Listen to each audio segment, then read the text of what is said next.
اعوذ باللہ من الشیطان الرجیم بسم اللہ الرحمن الرحیم۔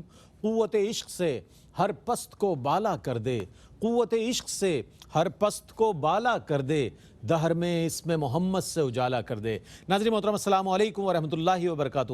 میں ہوں آپ کا میزبان محمد رئیس احمد، اور پیش کیا جا رہا ہے یہ خصوصی پروگرام ماہ ربیع النور، ماہ ربیع الاول کا پروگرام نقوش سیرت۔ اور نقوش سیرت سے مراد یہ کہ نبی کریم علیہ السلام کے جو حیات مبارکہ اور سیرت کے پہلو ہیں ان کو یکجا کیا جائے گا۔ ہر پروگرام میں سرکار علیہ السلام کی سیرت سے متعلق عہد با عہد سوالات قائم کیے جائیں گے، اور ایک ایسا کمپیکٹ پروگرام ہوگا یہ کہ جیسے آپ کوئی مختصر اور جامع سیرت کی کوئی کتاب پڑھ رہے ہیں، تو اس کو ضرور دیکھیے۔ یکم سے لے کر 12 ربیع الاول تک انشاءاللہ ہم آپ کی خدمت پہ حاضر رہیں گے، اور سرکار علیہ السلام کی سیرت مبارکہ بلکہ آپ کی ولادت باسعادت سے قبل جو عرب معاشرے اور دنیا کے حالات تھے وہاں سے شروع کر رہے ہیں، اور اس کے بعد آپ علیہ السلام کی ولادت باسعادت تک یہ سلسلہ جائے گا، اور بہت ہی خوبصورت انداز میں ثنا خواں حضرات سرکار علیہ السلام کی بارگاہ میں ہدایہ عقیدت بھی پیش کرتے رہیں گے، اور علماء حضرات سرکار علیہ السلام کی سیرت پر روشنی بھی ڈالتے رہیں گے۔ آج ہمارے ساتھ موجود ہیں ممتاز و معروف علماء دین، ماشاءاللہ میرے دائیں جانب تشریف فرما ہے حضرت علامہ مفتی احسن نوید نیازی صاحب، بہت خوبصورت کلام فرماتے ہیں، بہت وقی مطالعہ رکھتے ہیں، تشریف فرما ہے۔ السلام علیکم ورحمۃ اللہ وبرکاتہ۔ وعلیکم السلام ورحمۃ اور اللہ ماہ وبرکاتہ۔ ربیع النور، ماہ ربیع الاول کی آمد آپ کو بہت خیر مبارک آپ کو بھی رئیس بھائی، بہت بہت مبارک ہو۔ بہت شکریہ۔ اور میرے بائیں جانب تشریف فرما ہے ممتاز و معروف عالم دین حضرت علامہ مفتی سید زیغم علی گردیزی صاحب، جو کہ ماشاءاللہ دارالعلوم امجدیہ میں دارالافتاء سے ماشاءاللہ اپنی خدمات انجام دے رہے ہیں، اور بہت عمدہ ماشاءاللہ خطیب بھی ہیں، بہت عمدہ عالم دین ہیں۔ تشریف فرمائے۔ السلام علیکم ورحمۃ اللہ وبرکاتہ۔ اور آپ کو بھی بہت مبارک، ماہ ربیع النور کی آمد آپ کو بہت مبارک جناب۔ خیر مبارک جناب اور دانیال شیخ ہمارے ساتھ موجود ہیں، پورا مہینہ ماشاءاللہ ماہ رمضان المبارک میں ہمارے ساتھ رحمت سحر میں رہے اور بہت خوبصورت کلام پیش کیے۔ تشریف فرمائے۔ السلام علیکم ورحمۃ اللہ۔ وعلیکم السلام ورحمۃ آپ ہی کی خوبصورت آواز میں ایک کلام شامل کریں گے، بلکہ میری خواہش یہ ہے اور آپ کی بھی خواہش ہوگی کہ جب دانیال شیخ آئیں تو ہم پروفیسر اقبال عظیم مرحوم کا کلام سنیں، اور وہ کلام جو بہت پسند کیا گیا، سارے نبیوں کے عہدے بڑے ہیں لیکن آقا کا منصب بڑا ہے۔ سبحان اللہ۔ سارے نبیوں کے عہدے بڑے ہیں، سارے نبیوں کے عہدے بڑے ہیں، پر میرے آقا کا منصب جدا ہے، وہ امام صف انبیاء ہیں، ان کا رتبہ بڑوں سے بڑا ہے، کوئی لفظوں میں کیسے بتا دے ان کے رتبے کی حد ہے تو کیا ہے، ہم نے اپنے بڑوں سے سنا ہے، صرف اللہ ان سے بڑا ہے، ہم نے اپنے بڑوں سے سنا ہے، صرف اللہ ان سے بڑا ہے۔ نام جنت کا تم نے سنا ہے،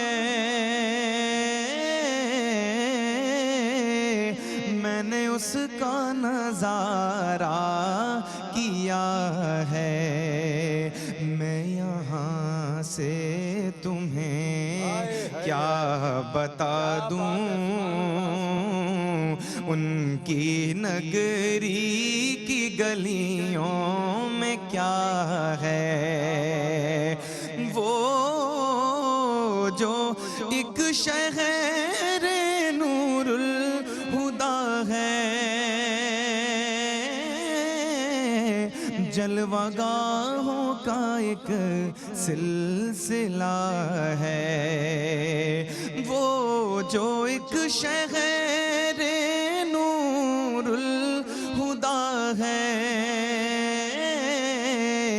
جلوہ گاہوں کا ایک سلسلہ ہے، جس کی ہر صبح و شمس و ضحیٰ ہے، جس کی ہر شام بدر و دجا ہے، جس کی ہر صبح و شمس و ضحیٰ ہے، جس کی ہر شام بدر و دجا ہے، مستقل ان کی چوکھٹ عطا ہو میرے معبود، یہ التجا ہے کہ کوئی پوچھے تو یہ کہہ سکوں میں، باب جبریل میرا پتہ ہے، کوئی پوچھے تو یہ کہہ سکوں میں، باب جبریل میرا پتہ ہے، سارے نبیوں کے عہدے بڑے ہیں، میرے آقا کا منصب جدا ہے۔ ماشاءاللہ ماشاءاللہ ماشاءاللہ۔ پروفیسر سید اقبال عظیم کا خوبصورت کلام، مرحوم کا بہت ہی خوبصورت کلام اور بہت اچھے انداز میں پیش کیا۔ ناظرین محترم، چونکہ نقوش سیرت یہ پروگرام جو ہے سرکار علیہ السلام کی سیرت پر مشتمل ہے اور آپ کی سیرت کے گوشے اس میں شامل ہیں، تو ہم یہ چاہتے ہیں کہ اس پروگرام کا آغاز جو ہو وہ آپ علیہ السلام کی ولادت سے قبل جو دنیا کے حالات تھے، کیا تھے، کیسے تھے، اس پر علامہ صاحب گفتگو فرمائیں گے۔ بسم اللہ الرحمن الرحیم، صلی اللہ علیہ حبیب سیدنا و مولانا محمد وعلی آلہ وصحبہ وبارک وسلم۔ مصطفیٰ جان رحمت پہ لاکھوں سلام، شمع بزم ہدایت پہ لاکھوں سلام، جس سہانی گھڑی چمکا طیبہ کا سبحان چاند، اللہ، اس دل افروز ساعت پہ لاکھوں لاکھوں سلام۔ سلام۔ حضور جان عالم صلی اللہ تعالی علیہ وآلہ وسلم جب اس دنیا میں جلوہ گر ہوئے ہیں تو آپ کی آمد سے پہلے یہ دنیا کفر و شرک کے گھٹا ٹوپ اندھیروں میں ڈوبی ہوئی تھی۔ ایسا ہی ہے۔ وہ انسان کہ جس کو اللہ تبارک و تعالی نے وَلَقَدْ كَرَّمْنَا بنی آدم کا تاج سر پہ سجا کے بھیجا تھا، وہ انسان جس کو اللہ نے اپنا خلیفہ بنا کر بھیجا تھا اس کائنات میں، اس دنیا میں آ کر وہ انسان اپنے آپ کو بھی فراموش کر بیٹھا تھا اور اپنے خدا کو بھی فراموش کر بیٹھا تھا، یعنی خدا فراموشی اور خود فراموشی دونوں ہی معاملات اپنی جگہ پر موجود تھے۔ لوگ خدا کو بھی بھولے ہوئے تھے اور لوگ اپنے حقیقی مقام کو، معراج انسانیت کو بھی بھولے ہوئے تھے۔ تو اس عالم میں ہر طرف شرک، کفر، اعتقادی خرابی، مفاسد، وہ جو قرآن مجید فرقان حمید نے فرمایا کہ ان کانوا من قبل لفی ضلال مبین، کہ وہ اس سے پہلے کھلی گمراہی میں تھے۔ تو کھلی گمراہی یہ ہر سطح پر پائی جا رہی تھی، لوگ اعتقادی خرابیوں میں مبتلا تھے۔ چونکہ بنیادی طور پر اعتقادی خرابیوں میں مبتلا تھے تو اپنا رشتہ رب سے توڑ کے بیٹھے ہوئے تھے۔ جب رب سے رشتہ توڑ کے بیٹھے تھے تو بے سکونی میں تھے، اور وہ خرابی، وہ گمراہی ہر سطح پر پائی جا رہی تھی۔ اس خرابی کا اثر ان کے اخلاقیات میں بھی ظاہر ہو رہا تھا، اخلاقی پستی کا بھی شکار تھے، اور اس کا اثر ان کی معیشت میں بھی ظاہر ہو رہا تھا، اس کا اثر ان کی معاشرت میں بھی ظاہر ہو رہا تھا۔ تو معیشت کی معاشی سطح یہ بھی خراب تھی، معاشرتی سطح یہ بھی خراب تھی، اور جو اعتقادی سطح ہے یہ بھی خراب تھی۔ پوری دنیا کی سطح دیکھ لیں آپ، عرب تو عرب ہے، عرب کے علاوہ جو ہے بقیہ علاقے جو ہیں وہ بھی اسی طرح ان خرابیوں کا، ان گمراہیوں کا شکار تھے۔ جتنے علاقے آپ دیکھ لیں اس وقت عرب کی سراؤنڈنگ میں اگر آپ آئیں، آپ ایران کو دیکھیں، آپ روم کو دیکھیں، آپ چین کو دیکھیں، چائنا، اسی طرح یونان کو دیکھیں، آپ برِ صغیر پاک و ہند کو دیکھیں، ہندوستان جو ہے، یہ سارے کا سارا جو اس کی سراؤنڈنگز ہیں یہ ساری آپ کو کفر و شرک میں مبتلا نظر آئیں گے، گمراہیوں میں پڑی ہوئی نظر آئیں گے۔ ایران کو دیکھیں، سب سے پہلے جو سپر پاور اس وقت تو دو تھیں، ایران اور روم، تو ایران کو دیکھیں کہ جو اس وقت سیویلائزڈ تھے، مہذب اور متمدن معاشرہ شمار ہوتا تھا، ان کے ہاں معاملہ کیا تھا کہ وہ لوگ مظاہر پرستیوں میں پڑے ہوئے تھے۔ کوئی روشنی کی پوجا کرتا ہے، کوئی آسمان کی پوجا کر رہا ہے، کوئی بارش کی پوجا کر رہا ہے، کوئی بادل کی پوجا کر رہا ہے. پھر لوگوں نے دو خداؤں کا تصور بنا رکھا ہے کہ ایک خیر کا خالق ہے، اہورا مزدہ بھی کہتے تھے، یزدہ بھی کہتے ہیں، ایک شر کا خالق ہے اہرمن. تو وہ دو خالق مان رہے ہیں. پھر جو دیوتاؤں کا ایک سلسلہ تھا کہ فلاں چیز کا دیوتا، یہ فلاں چیز کا دیوتا. پھر دیویوں کا معاملہ کہ یہ فلاں چیز کی دیوی، یہ فلاں چیز کی دیوی. تو الغرض وہ اعتقاد کی انتہائی پست سطح پہ تھے، بالکل واضح اور کھلی گمراہی میں تھے. اور ان کی اخلاقیات کا معاملہ، معاشرت کا معاملہ اتنا کمزور، اتنا خراب تھا کہ باقاعدہ محرمات میں شادیاں کر رہے تھے.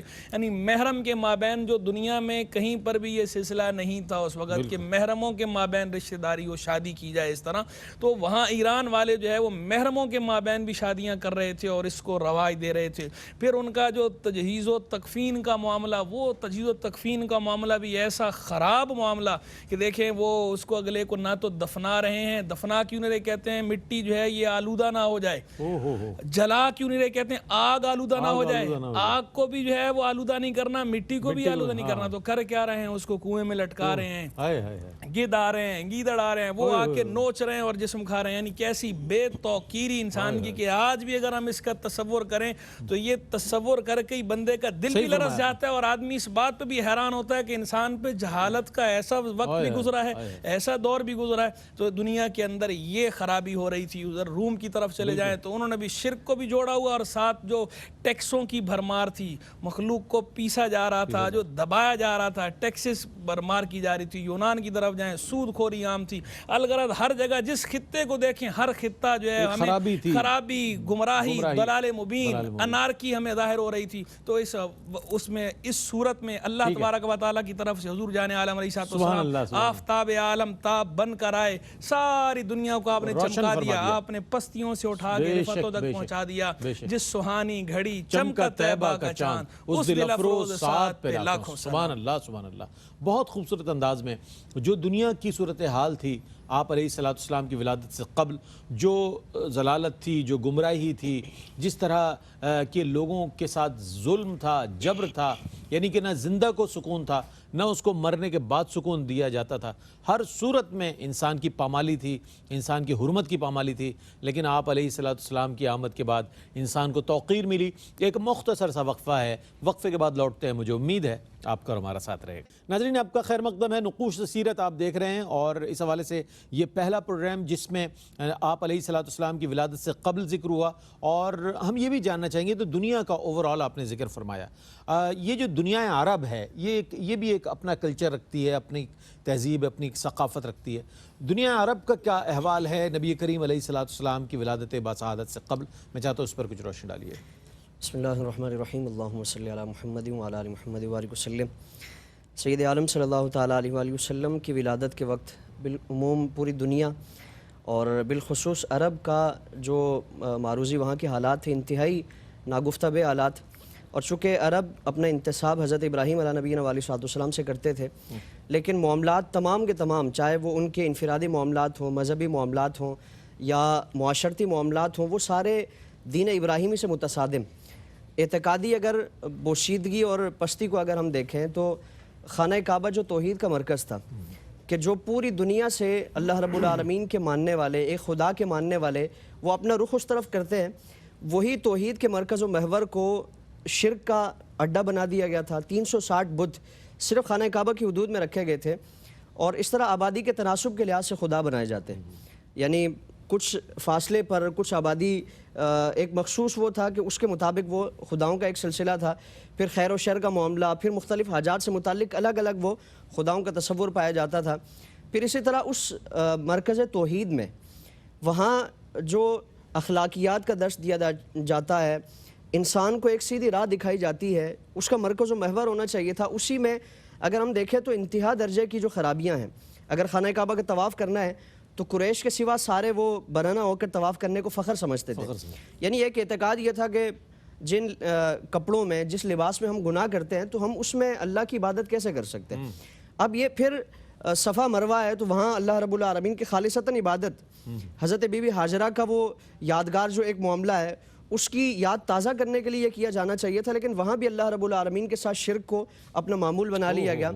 پھر اسی طرح اگر ہم دیکھیں تو اخلاقی گراوٹ، یعنی بچیوں کو زندہ درگور کیا جاتا ہے، اور اس چیز کو مناسب نہیں سمجھا جاتا کہ بچی کے حوالے سے کسی کا تعلق اور کسی کی نسبت ہم سے جوڑی جائے۔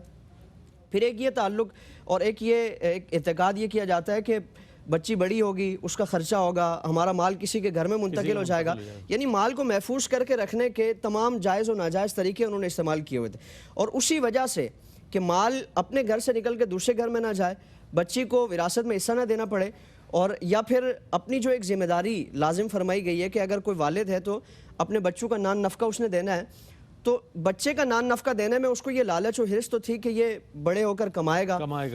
بچی کے معاملات میں ظاہر ہے ان کو یہ ایک حرص و ہوس اور اس طرح کا تعلق نہیں تھا، ایک تعلق نہیں تھا کہ بچی ظاہر ہے بڑی ہو کر وہ دوسرے کے گھر میں چلی جائے گی، پھر اس وقت بھی اخراجات کرنے ہیں تو بچپن میں ہی اس کا گلا دبا دیا جائے، اس کو زندہ درگور کر دیا جائے۔ تو بچیوں کو اس طور پر زندہ درگور کرنا یہ وہاں کا عادتاً یہ ایک معاملہ تھا، اور کوئی بھی شخص اس کو اپنے لیے باعث ننگ و عار سمجھتا کہ کسی بچی کے حوالے سے اس کی طرف کسی کو منسوب کیا جائے۔ پھر اسی طرح غریب اگر ہے تو معاشرے میں اس کا جینا دوبر کیا جاتا، اور اس کا مال لوٹ لیا جاتا، اس پر ظلم و ستم کا ایک سلسلہ کیا جاتا۔ پھر اگر کوئی بیوہ ہے تو اس کے ساتھ ہمدردی کرنے کے بجائے، اس کے ساتھ خیرخواہی کرنے کے بجائے، اس کے دست و بازو بننے کے بجائے اس پر ظلم کیا جاتا، سال بھر اس کی عدت، یعنی پورا سال اس کے ساتھ غیر انسانی سلوک کیا جاتا، اور اس کو بالکل اپنے آپ سے الگ تھلگ رکھا جاتا۔ لباس پوشاک کے معاملات میں انتہائی بوسیدہ لباس اس کو دیا جاتا، اس کو کوئی اچھا لباس پہننا یا بناؤ سنگار کی اجازت نہ ہوتی۔ پھر علماء کا اگر معاملہ دیکھیں، یہود و نصارہ کے جو علماء ہیں، دین فروشی کی مثالیں قرآن کریم میں ان کی بے شمار بیان فرمائی گئی ہیں کہ اگر امیر کوئی کیس کر گیا تھا، کوئی جرم کر گیا تھا تو دے دلا کے اس کو چھوڑ دیا جاتا، اور اگر کوئی غریب ہے تو ساری جو ان کی دینی احکامات ہیں، سزائیں ہیں، وہ اس پر نافذ کی جاتی۔ تو چاہے عرب ہو، اور عرب میں جتنے بھی مذاہب کے اپنے انتصاب کرنے والے لوگ تھے، سب کا یہ معاملہ تھا۔ اس کیفیت میں اللہ کے رسول صلی اللہ علیہ وسلم کو اللہ رب العالمین نے انسانیت پر رحم فرماتے ہوئے، وہ کیفیت یہ تھی کہ آپ صلی اللہ علیہ وسلم کو اس عالم میں، اس کیفیت میں اللہ تعالیٰ نے مبعوث فرمایا۔ سبحان اللہ، سبحان اللہ۔ بہت اچھی دنیا عرب کی جو حالات ہے اور اہل عرب کا جو روا سلوک تھا اس کے حوالے سے، اور بطور خاص بیٹیوں کے حوالے سے جو ناروا سلوک تھا، بلکہ ایسا کہ جس کا تاریخ میں جس کی مثال نہیں ملتی، یعنی زندہ درگور کر دیا جانا، اس کی پیدائش پر آر محسوس کرنا، اپنے لیے تذلیل محسوس کرنا کسی بیٹی سے منسوب کر کیے جانے کو، یہ عرب معاشرہ تھا جس کی بہت ہی اچھے انداز میں آپ نے جو ہے جس کے حوالے سے بیان فرمایا۔ اب ہم یہ جاننا چاہیں گے آپ علیہ الصلوۃ والسلام کی ولادت کے موقع پر جو معجزات رونما ہوئے اور جو تاریخی واقعات کا ظہور ہوا، میں چاہتا ہوں اس پر کچھ مفتی صاحب کلام فرمائیے گا۔ یہ بہت اہم سوال ہے، چونکہ ظاہر ہے کتب میں موجود ہے، لوگ مطالعہ نہیں کرتے جس کے حوالے سے، لیکن اس میں جب ہم کتب سیرت کو دیکھتے ہیں، کتب سیرت پڑھتے ہیں، تو وہاں پر جب حضور جان عالم صلی اللہ تعالی علیہ وآلہ وسلم کی اس عالم میں جلوہ گری کا ذکر ہوتا ہے، تو وہاں بہت سے ایسے واقعات ذکر کیے جاتے ہیں جنہیں غیر معمولی واقعات کہا جاتا ہے۔ ان غیر معمولی واقعات میں سے چند ایک کا میں بیان کر دیتا ہوں جو کتب سیرت میں باقاعدہ بیان ہوئے۔ ایک تو یہ بیان ہوتا ہے کہ جب سرکار علیہ السلام جس شب تشریف لائے ہیں تو کعبہ مشرفہ کے اندر جو بت رکھے ہوئے تھے وہ بت اوندھے منہ گر پڑے، زمین پر گرے، گویا سجدہ کر رہے ہوں، گویا سجدہ کر رہے ہوں۔ ایک دوسرا یہ کہ یقیناً فرشتوں نے نعرہ لگایا ہوا، نعرہ تکبیر، اللہ اکبر۔ اور سیدہ آمنہ رضی اللہ تعالیٰ عنہا سرکار علیہ السلام کی والدہ ماجدہ، آپ سے ایک نور بلند ہوا، روشن ہوا، جس نور کی روشنی میں آپ نے بہت دور دراز کی اشیاء ملاحظہ فرمائی۔ اسی طرح جو ایران کا آتش کدہ تھا جو تقریباً 1000 برس سے جل رہا تھا، کبھی اسے بجھنے نہیں دیا گیا تھا، اس طرح کا تھا، تو وہ آتش کدہ بھی اس رات بجھ گیا جب سرکاری صاحب السلام دنیا میں تشریف لائے صبح صادق کے وقت، تو وہ بجھ گیا۔ اسی طرح جو کسریٰ کا محل تھا، اس محل کے 14 کنگرے جو ہے وہ 14 کنگرے بھی گر گئے۔ اچھا، 14 کنگروں سے جو ہے وہ 14، اس بات کی طرف بھی میں اشارہ کہ لطیف کر دیتا ہوں کہ کتابوں کے اندر یہ بات بھی لکھی ہے کہ اس جو 14 کنگرے گرے تو ان سے اشارہ کر دیا گیا کہ گویا اس کے بعد اتنا ٹینیور ہوگا، اور جو ہے اتنا ہی ٹینیور رہا۔ اس کے بعد جو ہے وہ کسریٰ ایران جو ہے وہ فتح ہو گیا، مسلمانوں نے فتح کر لیا۔ تو یہ اس طرح بھی ایک لطیف اشارہ کتابوں میں لکھا ہوا ہے بعض کتب کے اندر. اچھا اب یہ تو میں نے چند واقعات کا جستہ ذکر کیا ہے. اب اس کے حوالے سے ایک وضاحت بھی پیش کر دیتا ہوں کیونکہ جو ہے نا بہت سے لوگ اس پہ یہ کلام کرتے ہیں کہ جناب یہ باتیں جو ہے یہ کمزور ہیں, یہ روایات درست نہیں ہیں. تو اس حوالے سے ایک یہ بات دیکھیں, پیش نظر رکھیں کہ ایک ہے عقائد کا معاملہ, ایک ہے احکام کا حلال و حرام کا معاملہ, اور ایک ہے فضائل کا اور ترغیب و ترہیب کا معاملہ. تو جو عقائد کا باب ہے یا حلال و حرام کا باب ہے, اس باب کے اندر سختی ہے, اس میں احادیث چھان پھٹک کر لی جاتی ہیں, ان کی صحت کو ملوث رکھا جائے گا یا ان کے حسن کو ملوث رکھا جائے گا, اس میں ضعیف حدیث نہیں چلے گی. موضوع تو چل ہی نہیں سکتی لیکن ضعیف بھی نہیں چلے گی. لیکن جہاں تک بات ہے فضائل کی, جہاں تک بات ہے ترغیب و ترہیب کی, تو اس میں ضعیف روایات بھی مقبول ہوتی ہیں. تو سرے سے یہ کہنا کہ جناب ضعیف روایتیں بالکل مقبول نہیں ہیں, کہیں بھی مقبول نہیں ہیں, اور یہ ضعیف روایات کو فتنے سے تعبیر کرنا یہ بالکل غلط بات ہے. امام احمد بن حنبل رحمہ اللہ جو فقیہ ہیں, مجتہد بھی ہیں اور محدثین کے امام بھی ہیں, وہ یہ ارشاد فرماتے ہیں, ان کا جملہ بہت مشہور, کہ جب ہم حلال و حرام میں کلام کرتے ہیں تو تشددنا, جب ہم حلال و حرام میں گفتگو کرتے ہیں شددنا, ہم تشدد سے کام لیتے ہیں, سختی سے کام لیتے ہیں, یعنی حدیث کی چھان پٹک کرتے ہیں. اور جب ہم حلال و حرام اور عقائد سے ہٹ کر گفتگو کرتے ہیں تو تساہلنا, تو ہم نرمی سے کام لیتے ہیں. تو اس کے اندر یہ روایات بھی چل جائیں گی. اور آپ یہ دیکھ لیں کہ امام بخاری رحمہ اللہ کے جو امیر المومنین فی الحدیث ہیں, ان کے امیر المومنین فی الحدیث ہونے پر اتفاق ہے. صحیح بخاری میں ضعیف روایت آپ کو نہیں ملے گی, لیکن امام بخاری نے صرف صحیح بخاری نہیں لکھی, اس کے علاوہ اور کتابیں بھی لکھی ہیں. تو جو آپ نے دیگر کتابیں لکھی ہیں تو ان کتابوں کے اندر ضعیف روایات بھی موجود ہیں. تو اگر ضعیف روایات بالکل قابل اعتنا نہ ہوتی, کسی بھی جگہ نہ چل سکتی, تو پھر اتنے بڑے بڑے محدثین بشمول امام بخاری وہ اپنی کتابوں کے اندر یہ روایات لکھتے کیوں؟ تو ان کا یہ روایات لکھنا ہی اس بات کی غمازی کر رہا ہے کہ ضعیف روایات فضائل میں یا ترغیب و ترہیب میں چل جاتی ہیں. بعض شروط بیان کرتے ہیں, 3 شرطیں ہیں, بعض بغیر شروط کے بھی قبول کرتے ہیں, لیکن جو شرطیں ہیں بہرحال وہ ملوز رکھنی چاہیے, لیکن سرے سے اس کی نفی نہیں کرنی چاہیے, سرے سے اس کو کنڈیم کرنا درست نہیں ہے. بہت اچھے انداز میں مفتی صاحب نے فرمایا. اچھا اب ہم آتے ہیں نبی کریم علیہ الصلوۃ والسلام جو ہیں آپ کی ولادت باسعادت سے 2 یا 4 ماہ قبل, چونکہ مختلف کتابوں میں مختلف ذکر ہے, آپ علیہ الصلوۃ والسلام کے والد گرامی حضرت سیدنا عبداللہ رضی اللہ تعالی عنہ جو ہے اس دنیا سے رخصت ہوئے. تو آپ علیہ الصلوۃ والسلام کی جو کفالت کا انتظام ہے وہ اللہ رب العزت نے کس طرح فرمایا, یہ ایک بہت اہم بات ہے. انشاءاللہ اس پر جواب لیں گے. ایک مختصر سا وقفہ ہے, وقفے کے بعد لوٹتے ہیں. مجھے امید ہے آپ کا ہمارے ساتھ رہے گا. ناظرین آپ کا خیر مقدم ہے, نقوش سیرت آپ دیکھ رہے ہیں, اور آپ علیہ الصلوۃ والسلام کی سیرت مبارکہ پر مشتمل یہ پروگرام بہت ہی خوبصورت انداز میں پیش کیا جا رہا ہے, اور اس کے سوالات آپ کو بتا رہے ہوں گے کہ آپ سیرت سے کس طرح جڑتے چلے جا رہے ہیں. ہر سوال اور ہر جواب کے بعد ایسا آپ کو محسوس ہو رہا ہوگا کہ سیرت کی کتاب کا آپ کوئی ایک صفحہ آپ نے اس کا مطالعہ کر لیا, اگلے صفحے کی جانب بڑھ رہے ہیں, اگلے باب کی جانب بڑھ رہے ہیں. تو آپ علیہ الصلوۃ والسلام کی کفالت کا جو انتظام فرمایا اللہ رب العزت نے وہ کس انداز میں فرمایا, میں چاہتا ہوں کچھ فرمائیے. بسم اللہ الرحمن الرحیم.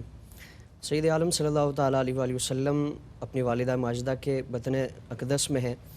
آپ کے والد ماجد حضرت عبداللہ کا انتقال ہو جاتا ہے, اور آپ کی ولادت اس کیفیت میں ہو رہی ہے کہ آپ کے والد گرامی اس دنیا میں موجود نہیں ہیں. آپ یتیم ہیں, لیکن اللہ تعالیٰ نے آپ کی پرورش اور اس کا انتظام و انصرام کا معاملہ خود فرمایا. اس کی نسبت اپنی طرف فرمائی کہ علم یجد کا یتیماً فآویٰ, کہ ہم نے آپ کو یتیم پایا, پھر آپ کو ٹھکانہ دیا, آپ کو اللہ تعالیٰ نے آپ کی پرورش کا, آپ کی تربیت کا, آپ کی کفالت کا انتظام و انصرام اللہ تعالیٰ نے فرمایا. حضرت آمنہ رضی اللہ تبارک و تعالیٰ عنہ, آپ تقریباً 6 سال تک حضور کی آپ نے پرورش فرمائی, آپ کی کفالت فرمائی, اور والدہ ماجدہ کے ساتھ سید عالم صلی اللہ تعالیٰ علیہ وسلم کا جو یہ 6 سال کا عرصہ رہا ہے, پوری زندگی حضور سید عالم صلی اللہ تعالیٰ علیہ وسلم اپنی والدہ ماجدہ کی شفقتوں کو, محبتوں کو, اور حضور کا ان سے جو تعلق تھا اس کو یاد فرماتے رہتے. پوری زندگی حضور نے اپنی والدہ ماجدہ کے ان ایام کو یاد فرمایا. پھر 6 سال کی عمر مبارک میں آپ کی والدہ ماجدہ کا انتقال ہوا, تو آپ کے دادا حضرت عبد المطلب رضی اللہ تبارک و تعالیٰ عنہ, آپ نے حضور کی پرورش فرمائی, اور 6 سال سے تقریباً 8 سال تک حضرت عبد المطلب نے آپ کی پرورش فرمائی. اس کے بعد جب آپ کی وصال کا وقت آیا تو ہم دیکھیں کہ, اور اس سے پہلے حضرت حلیمہ سعدیہ رضی اللہ تبارک و تعالیٰ عنہ, آپ کا جو مدت رضاعت کا معاملہ ہے کہ اللہ تعالیٰ نے کس طرح حضور سے جڑے افراد کو نوازا، اور جہاں جہاں حضور صلی اللہ تعالیٰ علیہ وآلہ وسلم تشریف لے گئے، آپ کی برکات سے اللہ تعالیٰ نے اس گھر کو، ان افراد کو کس طرح نوازا ہے۔ حضرت حلیمہ سعدیہ، اس سے پہلے آپ خود غریب ہیں، آپ کا گھرانہ انتہائی غربت والا ہے، اور غربت ایسی ہے کہ پورے مکہ المکرمہ میں آپ کو کوئی اپنا بچہ نہیں دیتا، کہ یہ خاتون یہ انتہائی نحیف و لاغر ہے، سواری چلنے کے قابل نہیں ہے، گھرانہ کوئی ان کا فیملی بیک گراؤنڈ کوئی مضبوط نہیں ہے، تو ہر گھر سے ان کو واپس کر دیا جاتا ہے۔ یعنی حضور کا گھرانہ ان کی قسمت میں تھا کہ اللہ کے رسول صلی اللہ علیہ وسلم کی پرورش اور آپ کی کفالت اس گھر میں ہونی ہے۔ بالکل۔ چنانچہ حضرت حلیمہ سعدیہ نے جب حضور کو لیا اور 2 سال کا عرصہ سید عالم صلی اللہ علیہ وسلم آپ کے گھر میں کفالت میں رہے، تو صبح و شام اللہ رب العالمین کی طرف سے، بے شک صبح و شام ہر لمحہ ہر لحظہ آپ کی وجہ سے اس گھرانے پر اللہ تعالیٰ کی رحمتیں اور برکتیں نازل ہوتی ہیں۔ اور کیفیت یہ ہے کہ جب 2 سال کے بعد واپس آئیں، دل نہیں چاہ رہا، اور خواہش یہی ہے، آرزو یہی ہے کہ مزید ہمیں موقع دیا جائے، اور پھر اللہ تعالیٰ کی طرف سے نوازا جاتا ہے کہ اسی سال مکے میں ایک وبائی کیفیت ہے، اسی کیفیت کو بہانہ بنا کر حضرت حلیمہ سعدیہ حضرت بی بی آمنہ سے عرض کرتی ہیں کہ اگر آپ چاہیں تو ہم واپس لے جائیں تاکہ اس وبا سے آپ کو کوئی نقصان نہ پہنچ سکے۔ چنانچہ پھر حضرت حلیمہ سعدیہ کو اللہ تعالیٰ نے یہ سعادت عطا فرمائی۔ تو یہ مدت رضاعت اور اس کے بعد 1 سال کا عرصہ حضرت حلیمہ سعدیہ کے ہاں آپ کفالت میں رہے۔ پھر 8 سال تک حضرت عبد المطلب، 6 سال والدہ کے انتقال کے بعد پھر 8 سال تک حضور آپ کی کفالت میں رہے۔ پھر 8 سال کے بعد جب حضرت عبد المطلب کا انتقال ہونے لگا، تو اب یہاں دیکھیں کہ آپ کے 10 صاحبزادے ہیں، ان میں سے آپ اپنے صاحبزادے حضرت ابو طالب کو چنتے ہیں، اور وصیت فرمائی کہ میں نے، یعنی روحانی جو اللہ تعالیٰ نے آپ کو طاقت عطا فرمائی تھی، اس سے یہ بھانپ لیا تھا کہ حضور کی کفالت کے لیے موضوع کون ہے، مناسب کون ہے۔ چنانچہ وصیت فرمائی کہ ان کو اپنی جان سے زیادہ، اپنی اولاد سے زیادہ، ہر چیز سے زیادہ ان کی کفالت کرنی ہے، ان کی حفاظت کرنی ہے۔ اور پھر کر کے دکھایا۔ اپنے والد ماجد کی جو وصیت تھی کہ آپ راتوں کو اٹھ کر سید عالم صلی اللہ علیہ وسلم کی خدمت کرتے، آپ کی حفاظت کرتے، رات کو اٹھا کر ایک جگہ سے دوسری جگہ لے جاتے، اس خطرے کی وجہ سے کہ کہیں ایسا نہ ہو آپ کو نقصان پہنچایا جائے۔ اور ایک مرتبہ حضرت مولا محافظ نبوت ہے، بے شک آپ سے عرض کی جاتی ہے کہ آپ کیا مجھے جان کا خطرہ ہے؟ یعنی حضرت مولا مرتضیٰ اپنے والد گرامی سے عرض کرتے ہیں کہ کیا مجھے جان کا خطرہ، اور آپ یہ اس طرح کی جگہ تبدیل کر رہے ہیں تو کیا مجھے قتل کر دیا جائے گا؟ تو آپ نے اپنے بیٹے سے، حضرت مولا مرتضیٰ سے فرمایا کہ میں نے تمہیں اپنے جو بتیجہ ہے محمد ہیں ان کی جگہ تمہیں فدیہ دے دی ہے۔ یعنی آپ اپنے بیٹے سے زیادہ اولاد کی محبتیں، اولاد کی شفقت وہ سب سے زیادہ بڑھ کر ہوتی ہیں، لیکن آپ صلی اللہ علیہ وسلم کو اپنی اولاد سے بھی زیادہ بڑھ کر پیار کیا۔ اور پھر ملک شام کا جو سفر کیا، اب اس میں وہ ساری چیزیں آپ ملاحظہ کرتے ہیں، اور پھر حضور کی نبوت سے متعلق جو عیسائیوں کے پادری نے جو پہلے پیشن گوئی کی، وہ ساری چیزیں آپ کے سامنے آ گئی۔ اور پھر اس قدر محبتیں، اس قدر چاہتے کہ جس کا اندازہ نہیں کیا جا سکتا۔ آپ کے اشعار کہ وَأَبْيَضُ يُسْتَسْقَى الْغَمَامُ بِوَجْهِهِ ثِمَالُ الْيَتَامَى عِصْمَةٌ لِلْأَرَامِلِ، کہ وہ بچپن میں حضور صلی اللہ علیہ وسلم کی یہ کیفیات دیکھتے ہیں کہ جو حضور جس طرف انگلی اٹھاتے ہیں چاند ادھر چلا جاتا ہے، حضور اپنا دست مبارک آسمان کی طرف بلند فرماتے ہیں، آسمان سے وہ گھٹائیں چھا جاتی ہیں، بارشیں نازل ہوتی ہیں۔ تو عرض یہی کیا کہ وَأَبْيَضُ يُسْتَسْقَى الْغَمَامُ بِوَجْهِهِ، کہ آپ کا رخ انور اللہ تعالیٰ نے وہ خوبصورتی اور وہ روشنی عطا فرمائی ہے، وہ نور عطا فرمایا ہے کہ آپ کے صدقے سے اللہ رب العالمین بارشیں نازل فرماتا ہے۔ سبحان اللہ، سبحان اللہ، کسی مقدس اور پاک ہستیوں کا ذکر آیا، حضرت عبداللہ رضی اللہ تعالیٰ عنہ کا ذکر آیا، حضرت آمنہ سلام اللہ تعالیٰ علیہ کا ذکر آیا، حضرت ابو طالب کا ذکر آیا۔ یہ سارے جو اذکار آ گئے ہیں، میں چاہتا ہوں مفتی صاحب آپ بڑا شعر فہم اور شعر سخن ماشاءاللہ افراد ہیں اور شعر کا ادراک رکھتے ہیں۔